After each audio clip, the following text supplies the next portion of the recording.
hold on tight, folks, because for Yep. the next 45 minutes, you are in the presence of us. And I know that's not particularly thrilling, but we'll try and make it as thrilling as possible. Welcome to Wow Ergonomics. I thought you were going to say in the presence of greatness, and then I thought, hang on a second, is he talking about us or somebody else? Well, no, I wouldn't ever, deem to say anything quite as, ridiculous as that. No. But we have got hoodies on. We have. Yes, because the weather has taken a dip in the wrong direction, and it is slightly cold today. I was hoping that we'd seen the last of a Wow Ergonomics with a hoodie till about October, but it's sort of come back with a vengeance, hasn't it, really? So we are hoodied up, as it were. Yeah, we're boys in the hood, as it were. Hoodie. Yeah. Hoodie. Yeah. There you go. We have a guest for you today, as we always try to. I discovered him talking away on LinkedIn in one of these kind of live things that you're watching now. And it was good. And I thought, wow, that's someone that we ought to get on, because it was actually good. I watch a lot of these LinkedIn lives. Some of them, frankly, are quite rubbish. People sort of just waffling on about their business and all of that, or how to use an Excel spreadsheet, which frankly is dull. And actually people can get that on YouTube anyway. But Faris and his co-partner in that crime seemed to be making a lot of sense. So I invited him along to say hello to you again for another time. So here he is. Faris. Hello. Thanks for joining. Hello, gents. And no hoodie for me. I'm the eternal optimist. Thin jumper all the way. Yeah, but as noted by the sort of precursor conversation that we had to actually putting you on the screen, you're in London, and the temperature in London is always a few degrees higher, normally because of the smog, which still exists in a way. And if you're getting cold in London, you just need to go down on the underground where it's when you said the temperature is always a couple of degrees higher, I thought you were talking about my mum's house. I love my mum, but that heating is on all the bloody time. But anyway, if you're watching, mum, love you. No, well, there's a thing, a pensioner with their heating on.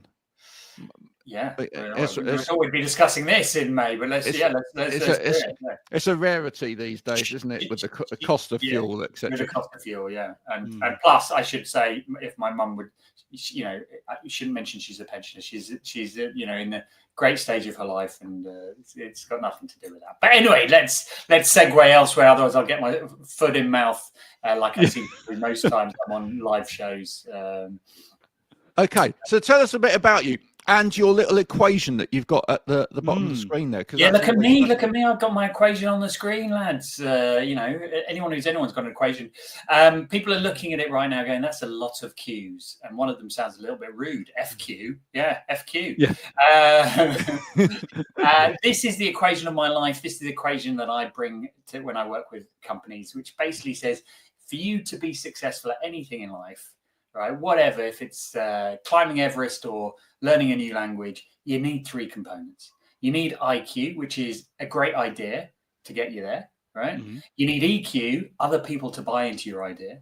Yep. And you need FQ, the ability to focus around your idea. All right. Now, I've been doing strategy work for 20 plus years, and it's always one of these that is the Achilles heel and why a company or a person doesn't achieve what they want to achieve. Show them the equation, then help them with the equation. That's basically what I do in life. And I do it all through a company called Shiageto. You can see a pillow behind me, which has the company logo. But Shiageto is the Japanese word for a sharpening stone. So if you have a knife or a blade that is dull, you use a Shiageto to sharpen it. What do you do when a human's gone slightly dull? You get in the Shiageto, the company, to help you with that. I like that. That's what we do. Now, I've got to ask this straight away. Of the three Qs, Faris, which is the one that you have to help companies with the most? So this really interesting phenomenon is I'll go in and I'll explain the three Qs. And if I'll do this at not just in companies, but public talks. And I'll say, raise your hands if you think you need help with, and I'll go through them each one by one. And can you guess what happens? Where do people generally raise their hands? Which are the three? Getting people I'm to guessing buy in. someone doesn't. Yeah, I'm thinking someone doesn't want to admit they maybe aren't clever. So I don't think they'd put their hand up for the IQ one. You're spot on. I was suspecting it's the. Well, I'm thinking it's the EQ. Okay, all right. Okay. When you're wrong, because similarly to the IQ, nobody wants to admit that they don't get on with people. Right. EQ is like your people skills. So everyone raises their hand. About 90% of every audience, when I ask this question, raise their hands around FQ because they, in their head, they go, I sometimes look at my phone too much. I'm not as focused as I can be. They kind of go, well, it's a bit like in, how in the older days when they said in a job interview, if they ask you for your weakness, say, I work too hard. Right, people go, oh, I'm happy to admit that I sometimes get a bit distracted. But do you know what? The biggest one of those three that we work on in companies is by far and away EQ.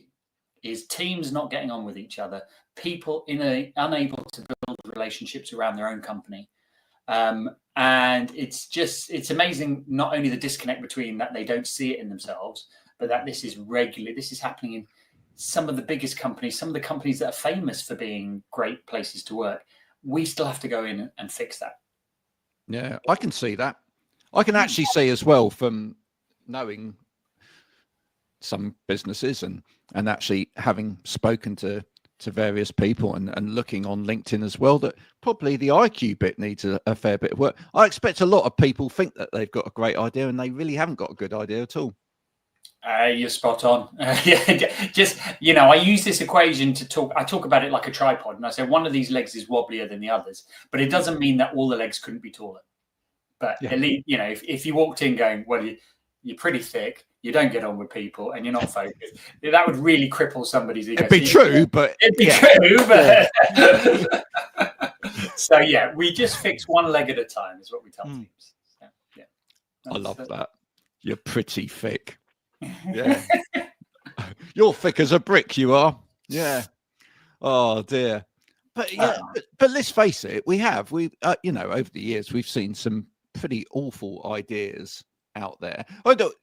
And actually, do you think that's even more of a problem these days because of things like the internet and social media? Because it's actually easier in a way to develop our own little echo chamber of egotistical nonsense because we think we're great because we're getting some kind of response back. Right. Yeah, I think you're spot on. Right, we have echo chambers, but also look at modern life. The reason we work most on EQ is most people, if the science shows, have got less and less actual people they talk to day to day, like genuinely ask their opinion, check in with them.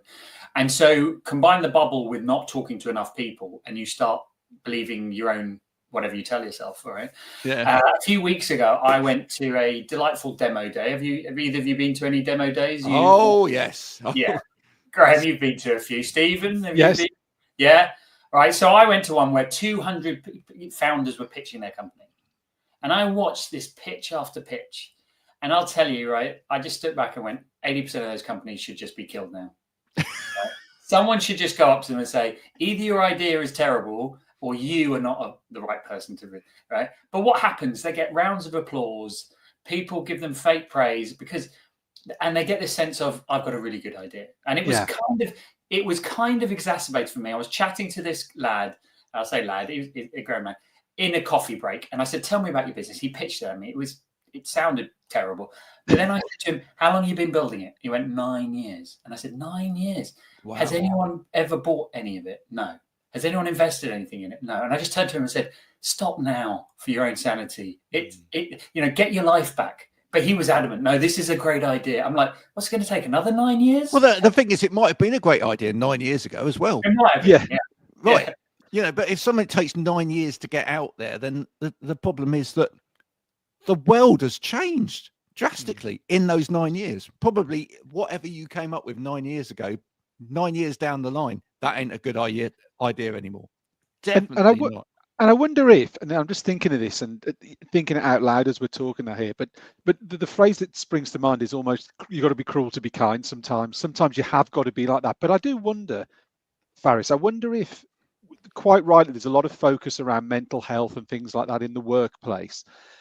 do you think that maybe puts some people off from being honest with people about their ideas, and therefore indirectly encouraging the idea by not maybe being a bit to the point with them? Do you think that maybe holds people back from giving a genuine opinion, that they don't want to sort of step into an area that maybe they're not comfortable with, or making someone feel uncomfortable? Well, let's be clear, right? If that room was full of 100 Dutch people, you'd hear what they think of the idea, right? I think the British culture is, you could say it's polite, it's passive aggressive, right? Let's be honest. And I think the main reason people are going, I don't want to be the guy to tell this person it's a terrible idea. I don't want to have to punch this puppy, because they're looking up doe-eyed, and right, and you know, I don't want to have to A, be the one who throws a punch. I'm not good at that. But B, I don't have to deal with the emotions if that person then talks on about, you know. So do you know, the easier thing is to go, yeah, it's a great idea, mate. Good luck. Yeah. Good luck. Right? Someone else can pick up the pieces later on. But yeah. Or in the case of the guy with 9 years, nobody picks up the pieces because it just keeps rolling on and on and on until he met you. Yeah, well, I suspect he's still doing the idea, but I'm not. You know, and even I sometimes check myself and go, "What mood am I in? Can I be bothered to have a 20-minute conversation?" Because it's invariably not just giving a piece of feedback. It's then, you know, it becomes a coaching session, and what do I know, right? You know, I always say to people, piece of feedback is it's like being a journalist. No respectable journalist will publish an article based on one source. You should not change your behaviors based on one piece of feedback. Right? Get at least a second one that validates it. Like if 100 people are telling you it's a terrible idea, you probably got a terrible idea. But if one person, maybe they've got a difference of opinion. So I think the culture thing is a big thing. And you know, when I talk about doing a lot of EQ work, a lot of it is just teaching people how to have a difficult conversation. That seems to be the biggest problem in the workspace in modern society, right? It is have a difficult conversation where you disagree, but you can still be friends afterwards. And the trouble is, I think we throw out all of these kind of defensive narratives. I'm going to make myself incredibly unpopular here at this point. Go for it, Graham. By saying that. Well, but it's true. I mean, even this morning, I saw a post on LinkedIn, you know, about the whole imposter syndrome thing. And it was like, you know, I used to be absolutely rubbish at doing what I now do for a living, etc. But now I'm brilliant at it. And, you know, so almost in the time frame of like a couple of years, they've moved from being completely useless to being an absolute expert. Yeah. And now we're meant to like buy into that because, you know, but then when I challenged them on that, they said, well, I still have a bit of imposter syndrome around this. Well, come on. What, you have imposter syndrome around the thing that you're meant to be an expert at, which everybody's meant to be paying you money for? Why? That is a fundamental problem and a flaw, right? A, because I don't actually want to be paying someone for something they're meant to be good at. And B, what are you actually doing about it? Why are you not building your confidence in that area? Why are you not taking on extra training? Why are you not getting better at it so you don't have that imposter syndrome? Yeah. You know, these are great questions that a person should probably be talking to with their coach or therapist. The thing about social media, LinkedIn, and probably, you know, I'm going to bite the hand that feeds me. It's all a load of tosh, isn't it? Right? Let's be big, and I use it extensively. Right? It's just a tool. Have some fun, but it is everyone either lying. No, you know, don't believe anyone on social media is basically what I tell people. Even I post every day.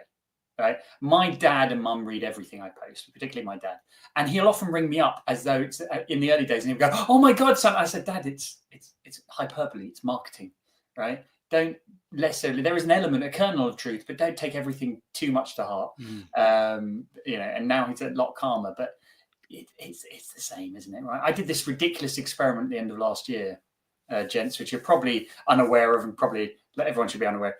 I foolishly woke up on a Saturday morning. Didn't have anything to do that weekend. And I said to myself, do you know what? I've been thinking about this for a while. I'm going to do a challenge where I have to comment on 1,000 people's different posts on LinkedIn in 48 hours. Okay. Just let that sink in. Do you know how hard that was to do? Right? Yeah, well, I do, because I do that pretty much every day. So you do that every day, all right? But you never get to the 4 figures, Graham. You're probably in the 500s, aren't you? Do you know what? 25 hours a day, 8 days a week Yeah. on LinkedIn, right? I wipe the ball clean with anybody when it You got comes the to DeLorean. You create the extra day. absolutely. Yeah, I made the extra day so that I could do it. No, it's hard. It's really hard, Faris. It is But hard. Faris, all I'm thinking is how many notifications was your phone then getting, or your computer, after these comments? It must have just been going off the scale, wasn't it? Well, I got so much insight into human beings, and and myself and the algorithm. Actually, I ended up writing a couple of articles for a magazine that commissioned it. And so, Graham, you probably could add to this and validate, but let me share some of it. It was a physical endurance event. All right, I only slept for 6 hours that weekend. I didn't shower. I didn't leave the apartment. All my meals were ready meals or stuff. Yeah, literally, I tried watching TV while doing it, but no, I could only listen to music in the background, and even that without anything. It really was like reminded me of the time I ran an ultra marathon, just like head down, do it. Yeah. Over a little. It's like when the guy did the Super Size Me thing, really, wasn't it? It's like the Super Size. Yeah. And according to my rules, I had to read every post and put something substantive. I couldn't just write nice post. Right, it had to actually be genuinely. So I'd write lots of stuff, and I'd say, that echoed with me. I had to be positive. What's the point of trolling people, right? So first of all, finding 1,000 posts was really difficult. 1,000 different people, because the algorithm doesn't like you to do that. It just shows you the same 150 people over and over, and they're usually these people with the stupid carousels about here. Yeah, so you really had. At some points, I was scrolling for 10 minutes before I found a new person. Right. B, it threw me out 3 times because it thought I was a bot, and I had to recover my. But then C, 98% of people never post. Yep. Right. So the people I genuinely wanted to write on, like the people who might be my clients, they've not posted in years or ever posted. So I had to find these ridiculous posts that were so lacking in any content. It made it impossible to write anything of substance. Like, wow, well done. You've got imposter syndrome, or like, so that was really shocking. And then the results are what surprised me. I write on 1,000 different people's posts. I write heartfelt, genuine stuff. 65% of people do not even acknowledge that I even wrote anything. Not even a thumbs up back. So you got nothing. Literally, it's as if that post didn't exist. As if that post, 650 people, it was a waste of my time, effort, and actually the environment, because every post is generating carbon emissions through a data center. Right? Not even a thanks, right? Yeah. Then of the ones who responded, right? So that's 65%. Yep. Then you get sort of about 20%, just a thumbs up, right? Or a cheers. Then you got the nice group. About 10% of people wrote genuine nice responses. And actually, some people said, that was the nicest thing I've ever received on LinkedIn. Oh, my God, you made my day, blah, blah. No, that's what made it for me. And then you had this last group who complained. Oh, right. I got actual complaints. Why did you write on my post? That's not the comment I wanted you to write on my post. Because I sort of broadcast to the world I was doing this. I had some ridiculous people. I had one woman go, can you comment on 20 of my blogs? And I said, no. I'm only going to comment on one. And she then sent me abuse. Like, you said you would do this. You're now rescinding your offer. I'm like, what? So you got to see the best and worst of human beings. We've lost Steve. No, I'm here. My camera's playing up, so I'm here. Don't. All right. It was very apt. It was very apt, Steve. Just as I was talking about the worst of society, you disappeared. You're like, I completely blanked you. It's my soul. Stephen suddenly turned into Howe. Yes. At that point, Anyway, there you go. Yes, Dave. No, I see it. I do similar experiments myself on a regular basis. I love playing with people's minds on LinkedIn. It's a marvelous thing. But I feel all of that then feeds into probably the work that you then have to do with organizations, because these narratives driven by social media, driven by the internet, driven by the way that we badly communicate with each other on a day-to-day basis, kind of feed into our belief systems. And those belief systems then permeate culture, do they not, in businesses? Yeah, 100%. 100%. Yeah, I often joke that I'm glad for the rise of AI. It makes the job I do even more relevant because people are losing the art of talking to each other, building connections, not boasting about everything, just having real conversations that, we don't speak in real life like we do on social media. But there's a whole generation who think we do. So yes, it's all those memes, isn't it? Or all those little comedy skits where, people are at work and they're in a boardroom and they're all having a conversation with each other on their phones, as opposed to actually talking to each other. Oh, I wonder what Steve's thinking. Well, I believe he's, is he late?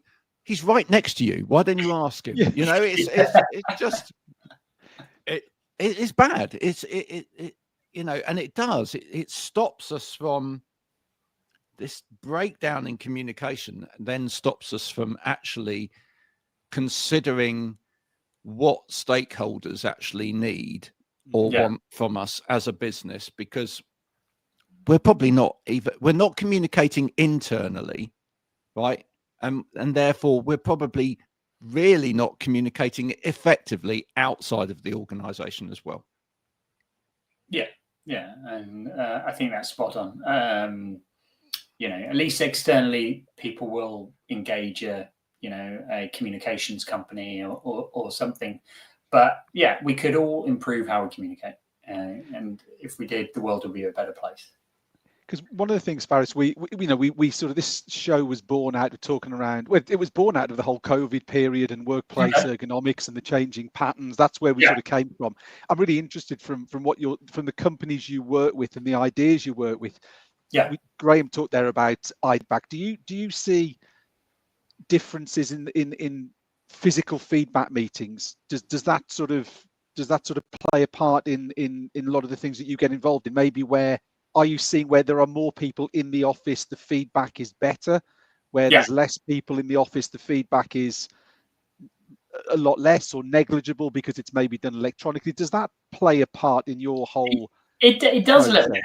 I mean, look, what am I seeing at a macro level? I'm seeing more and more people in offices, right? More and more of our work is face to face. The clients are saying, hey, if we're bringing everyone together, if we're paying a lot for you, we'd rather have you in the room. Totally get it, right?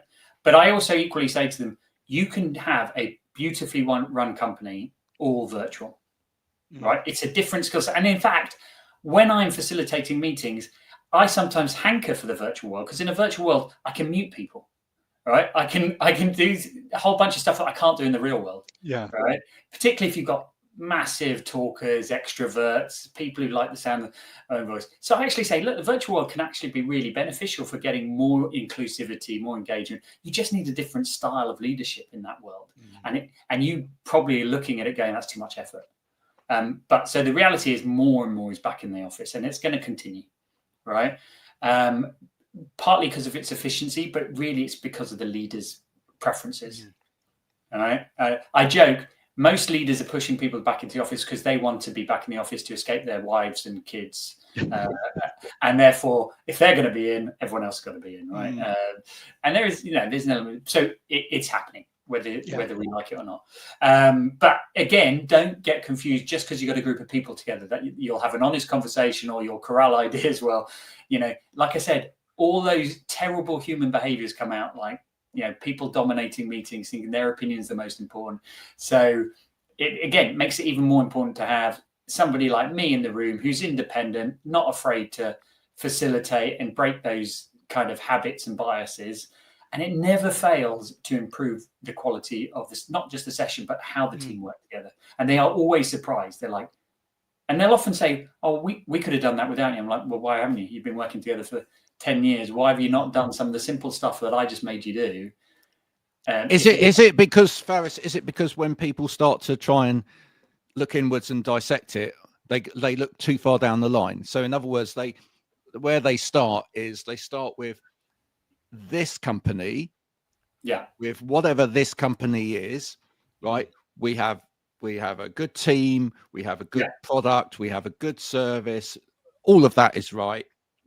The way we do things is great. What's going wrong is it's somewhere along the line. It's somewhere to do with the kind of interface with maybe with the client, or it's an outward looking interface or whatever. And there's somewhere in there we're just not transmitting that communication properly.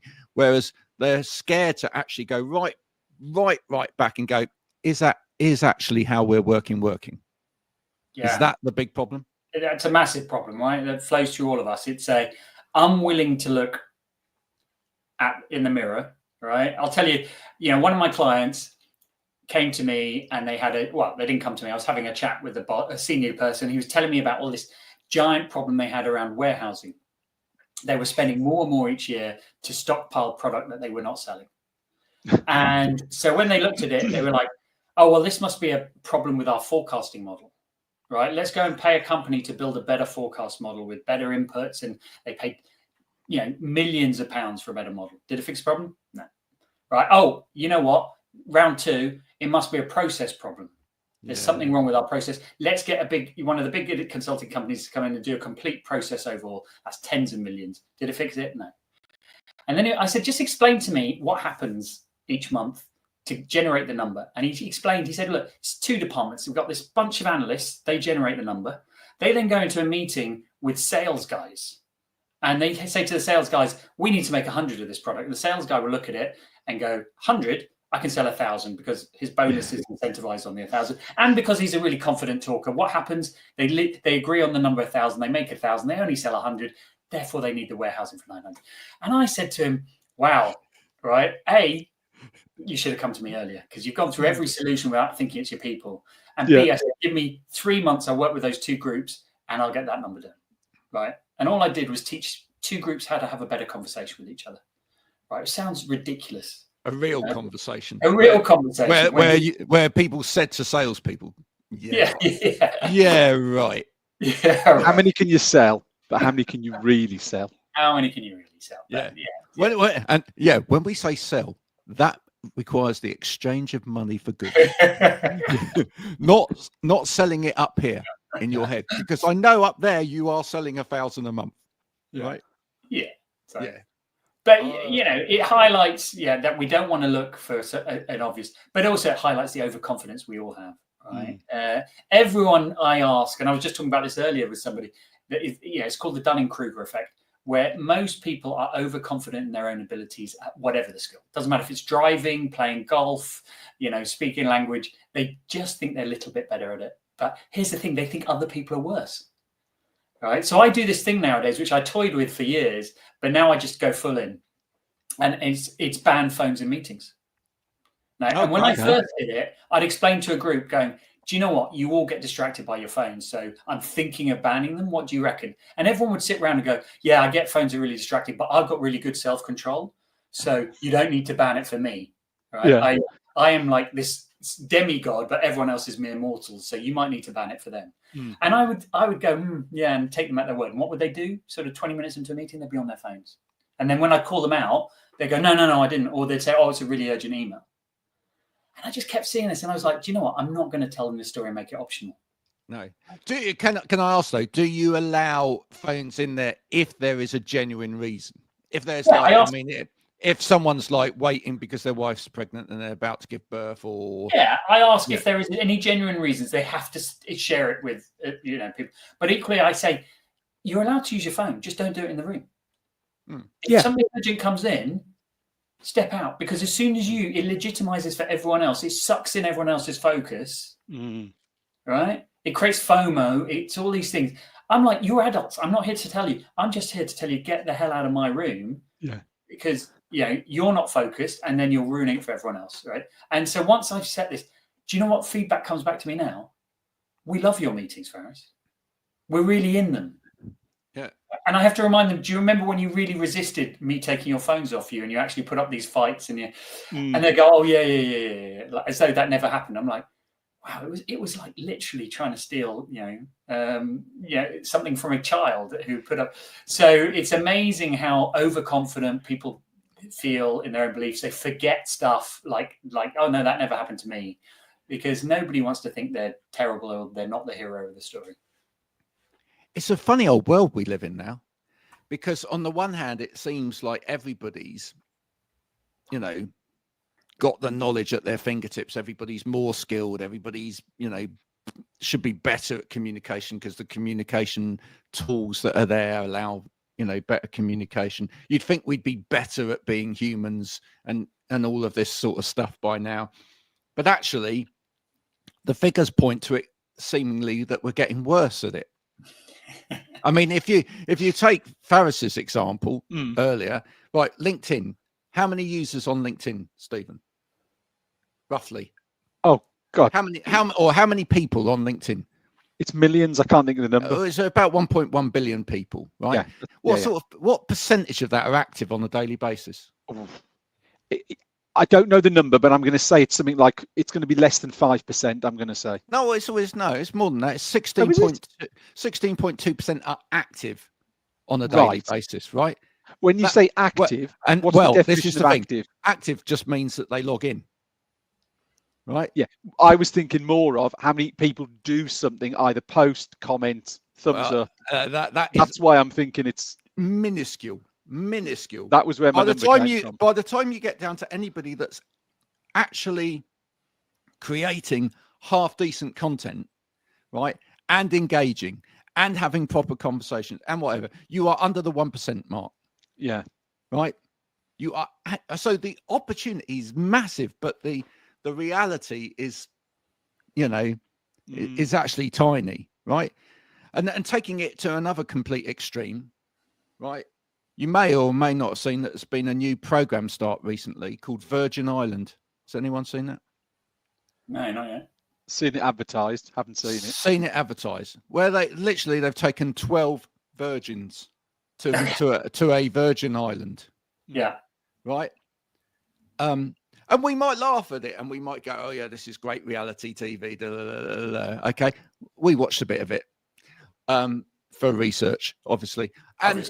But what was really interesting is that some of the figures they started sticking out, the amount of adults now who are still virgins and struggle, this is the interesting bit, are struggling with human relationships, even contact, even like shaking hands with other people or hugging other people or showing any kind of emotion to people. It's huge.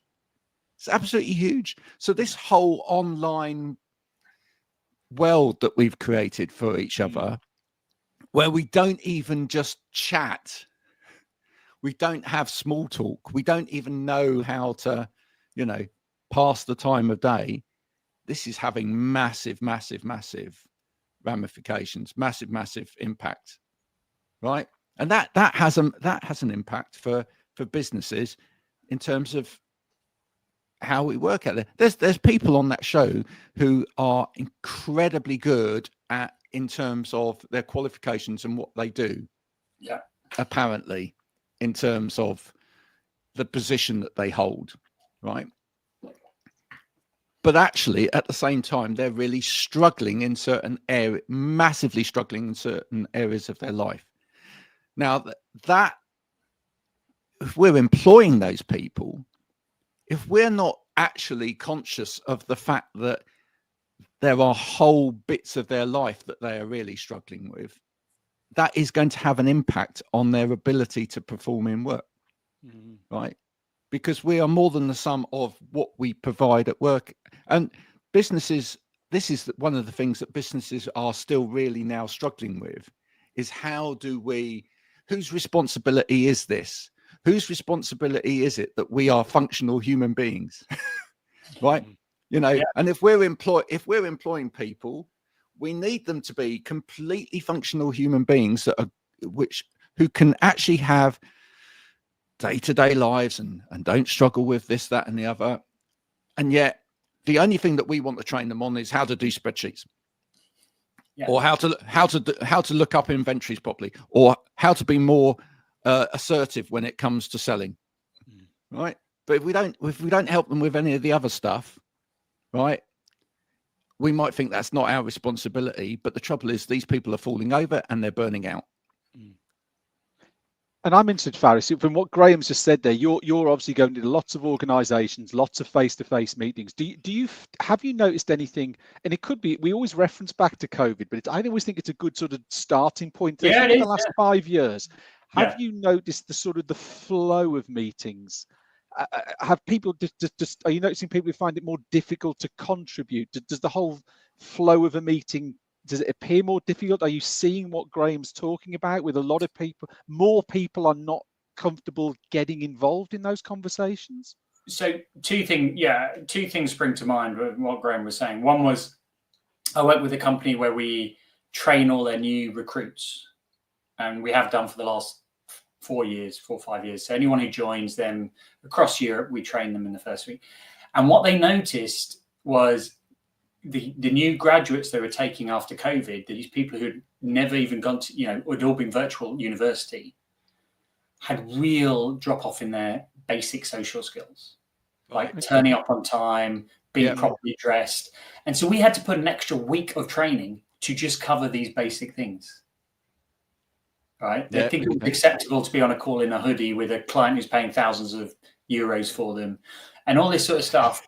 Yeah, sorry, lads, that was no meant to lie. But you get what I mean, right? And we had this debate as a sort of a team, like, should we be doing this? And it was like, well, it's relevant, should we or not? If you want to get stuff out of these and iron out the sort of negative feedback you're getting from clients who are paying a lot for these consultants and these people, with them, we need to fix it. So we need to put on this extra week and treat them almost like their parents. Yeah. So no, you have to turn up at 8 a.m.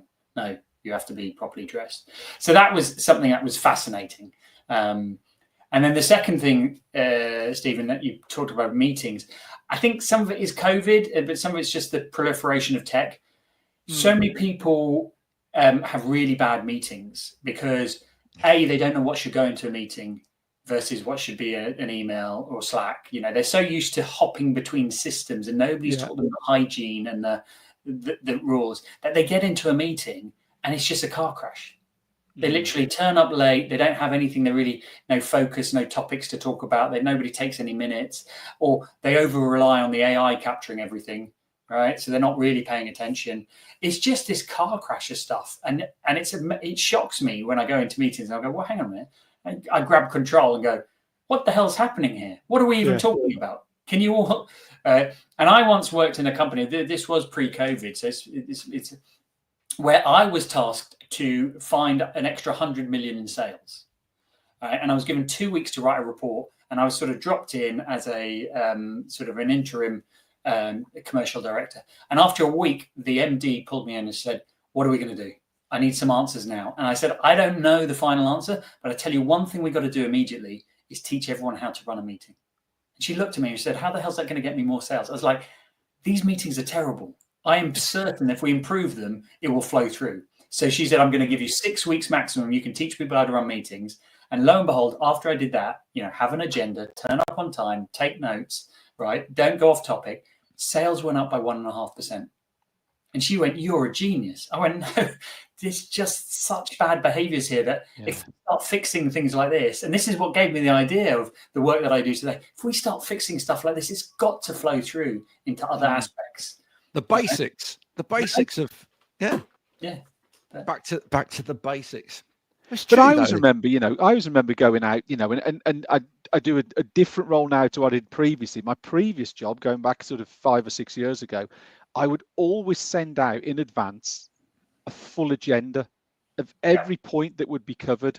Now, I'm not saying I don't do it now, but it's not as relevant now to what I do. It's a slightly different role. But I remember, pre-2019, you would send out a Word document, and it would be bullet pointed very clear. You'd go over the minutes from the last meeting. You'd go, do you know what I mean? It was always like that. Now, I don't think, as backing up what you said there, I don't think that generally happens now, as you say, and I think that's tied into tech. I think that's people just bowling up and just thinking part of the problem is that we've increased the amount of meetings. No one's got the time to do that now. That's part of the problem. Like, rather than going, "Oh, do you know what? We should only have as Faris said, we should only actually have a meeting when we need to have a meeting." Right? This is not a meeting. This is a WhatsApp message. Yeah. Right. Yeah. This is a 2-minute off the cuff decision, right? You know, should we order more tea? Yes. No, we're going to have a meeting to decide whether we need to order more tea. No, we don't. We just need to look in the tea caddy thing and see whether we've run out of tea bags, and then get someone to actually go to the shop and buy it. Right? Not complicated. But then people are having these meetings about absolutely everything, and now we're making meetings to decide upon meetings to decide upon meetings. That's why nobody's doing it right. So too many of them. Well, yeah, I'm guessing one of the first things that you did within that process, Faris, was to go, right, how many of these are actually meetings?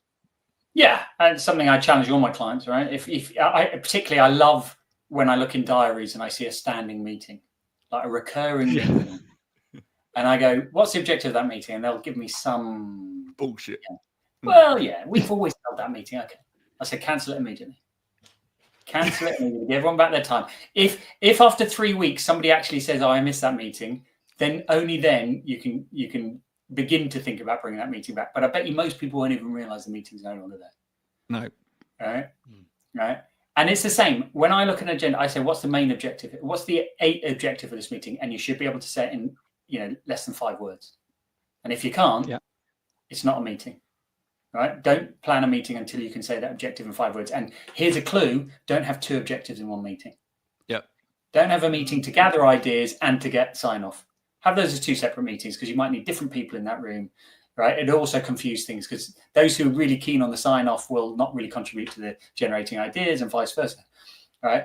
Really basic stuff like that. And when they go, that's quite different. It's quite simple. Right? Well, especially anywhere within a sales process as well. I mean, what we know these days is we talk about sales in very online language a lot of the time. We talk about pipelines and funnels and all of that sort of marvelous thing. But the thing is, if you look at any kind of sales process, it's always been that it's the sale only happens at one point. The actual sale only happens at one point. So everything else is just faff leading up to that sales point where the sale actually happens, right? And if there are too many points and not enough actual meetings where the sale actually happens and somebody says, yes, we're going to do this, boom, right? Then there's not going to be a lot of that bit happening, right? So, yeah, this is where great reverse engineered sales stroke marketing stroke whatever comes into play. I talk to people about reverse engineered marketing all the time, but ultimately you've got to look at what's the end result that you want to desire. If that's what you want to happen a lot, then you've got to look at how you make that happen a lot. And if it's like, oh, we're very good at warming the client up, yeah, well, that's great, but we never actually sell anything. We are the best company in the world at warming the client up, taking them through the steps, but making them believe in the journey. Yes, but you don't sell anything, and that's why you've failed. It's not. Yeah, do you know what? A lot of this stuff, and Faris is obviously very good at this stuff, but a lot of this stuff is not rocket science. I mean, what you do is, a lot of the time, is hold a mirror up to people, right? Yeah. I will walk into a room, particularly of senior leaders, and I'll say, I guarantee you pretty much everything I'm about to tell you already know, or at least 99% of it. The problem that you're facing is you're not doing any of it. Yeah. And I'm not here to teach you new stuff. I'm here to make you do it. And you're probably going to hate me initially, but in the long term, you'll thank me. Just remember this statement as we're going through that process. Yeah. And they all nod and laugh and go, and then later on, when I'm like, yep, and they're like, oh God, he was right. I always say to teams I work with on the day one, I am a shit magician. I'm going to explain to you what trick I'm about to do on you before I do it. It will still work, and you will still be amazed. Yeah. And they're like, what? And then as I'm doing it, I'm explaining it. I'm about to do this on you because of peer pressure will make you all do it. And they're like, and then they do it. Right? So I have taken simple stuff and turned it into a business, because it turns out we need this in our life. We need somebody to come along and make it so simple and pragmatic that we start doing all those things that, do you know what, our mum and dads told us when we were kids? Sleep more, right? Eat your greens, be nice to people, right? All that ridiculous stuff, it actually works. Yeah. Right? And but nowadays, ask for the sale. And ask for the sale, exactly. And ask for the sale. Faris, that's been enlightening, marvelous, brilliant. And really all enjoyed those it. wonderful things. Yeah. And also, Stephen would love to have a conversation with you sometime about getting the health and well-being bit into that introductory process as well, because that's one of the things we kind of highlighted. Okay. Especially over the whole COVID period, where everybody was like showing them, you know, they were doing the desk show on LinkedIn, where it's like, I've just joined X company, and look at the champagne and the bottle of, you know, this, that, and the chocolates and whatever that they've given me, and we were like, yeah, but where's the sort of well-being piece? Where's the actually? You know, on the one hand, this company are saying, yeah, we're all into the well-being of each of our people and whatever, but outwardly, we're not really showing that, you know. And wouldn't it be good as part of the introductory piece if actually there was a little bit more effort and training and, you know, education going on there about, actually, you're going to come and work here now. Let's keep you fit and healthy and, you know, being able to be productive for a long time, so you don't die of a heart attack, you don't have a seizure, you don't have carpal tunnel in 2 months' time or whatever from opening all of those bottles of champagne and chocolates. You know, you don't get gout. So for coming along today, being part of this, Stephen will get in touch with you, and he will ensure that we give you some bits and pieces from back. We always look after our guests' own workstation to help you work more productively. Everybody, the fabulous Faris, and his wonderful backdrop there as well. Yes. Is that from Peru or? Yeah, that is. Yeah, that's. I'll let you into the secret. I believe everyone should share their backgrounds. But this is my spare room, right? So that is the mattress. When I have guests, that turns back into a bed. I've flipped it on its side. I put the rug that I bought when I was backpacking around South America on top. It looks like a nice backdrop. I've put the company pillow on top. It's. But yeah, as soon as I get guests, this room turns back into what it should be. There you go.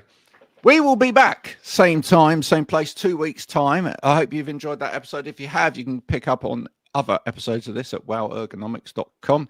If you have any questions for us or for Faris, do ping them over to us via the website, and we'll be happy to answer them. Until next time, bye for now.